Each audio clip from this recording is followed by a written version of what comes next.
Hello guys, കർക്കിടക വാവൊക്കെ എങ്ങനെ പോയി? ഇന്നലെ ആയിരുന്നു കർക്കിടക വാവ്. ഇന്നാണ് ഞാൻ വീഡിയോ അപ്ലോഡ് ചെയ്യുന്നത്.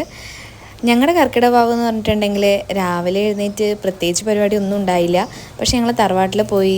തറവാട് എന്ന് പറയുന്നത് ഞങ്ങളുടെ എന്താ പറയുക, എൻ്റെ ഹസ്ബൻഡിൻ്റെ പെങ്ങളെ കല്യാണം കഴിച്ച വീടിൻ്റെ തറവാട്. ആ വീട്ടിൽ പോയി ഞങ്ങളെല്ലാവരും കാരണവന്മാർക്ക് വിളക്കൊക്കെ വെച്ച് ഫുഡൊക്കെ കൊടുത്ത് അങ്ങനെ പുഴുക്ക്, ചിക്കൻ അങ്ങനത്തെയൊക്കെ പരിപാടി ഉണ്ടല്ലോ. അങ്ങനെ ഞാൻ കല്യാണം കഴിഞ്ഞ് വന്ന സമയത്ത് ഫസ്റ്റത്തെ ഒരു വർഷം മാത്രമേ അതിനകത്ത് കൂടിയിട്ടുണ്ടായിരുന്നുള്ളൂ. ഇപ്പോൾ ഒരു 5 വർഷത്തിൻ്റെ മേലെയായി ഞാൻ ഇങ്ങനത്തെ പരിപാടിക്കൊന്നും പോയിട്ടില്ല. അപ്പോൾ മോളായതിന് ശേഷമാണ് ഞങ്ങൾ പോയത്. നല്ല അടിപൊളിയായിരുന്നു. എല്ലാവരും കൂടെ കൂടി വർത്താനമൊക്കെ പറഞ്ഞ് നമ്മൾ വിളക്കൊക്കെ വെച്ച് പ്രാർത്ഥിച്ച് കാരണവന്മാർക്ക് വേണ്ടിയിട്ടും. ഇപ്പം നമുക്ക് നമ്മുടെ കാരണവന്മാരാണല്ലോ നമുക്കെല്ലാം. അപ്പോൾ അവർക്കൊക്കെ വേണ്ടിയിട്ട് നമ്മളെല്ലാവരും കൂടെ പ്രാർത്ഥിച്ച് ഫുഡൊക്കെ കഴിച്ച് അടിപൊളിയായിരുന്നു. ഇതായിരുന്നു ഞങ്ങളുടെ ഒരു കർക്കിടക വാവ് എന്ന് വേണം പറയാൻ.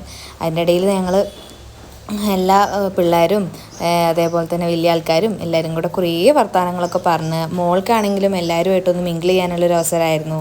പിന്നെ നല്ല ഫുഡും ആയിരുന്നു. അതേപോലെ നല്ല കപ്പപ്പുഴുക്കും ചോറും ആടുകറിയും ചിക്കനും എല്ലാം ഉണ്ടായിരുന്നു. അപ്പം എല്ലാവരും കൂടെ ഒത്തുചേർന്നൊരു ഈവനിങ് വൈബായിരുന്നു ഇന്നലെ. നിങ്ങളുടെ കർക്കിടക വാവ് എങ്ങനെ ഉണ്ടായിരുന്നു?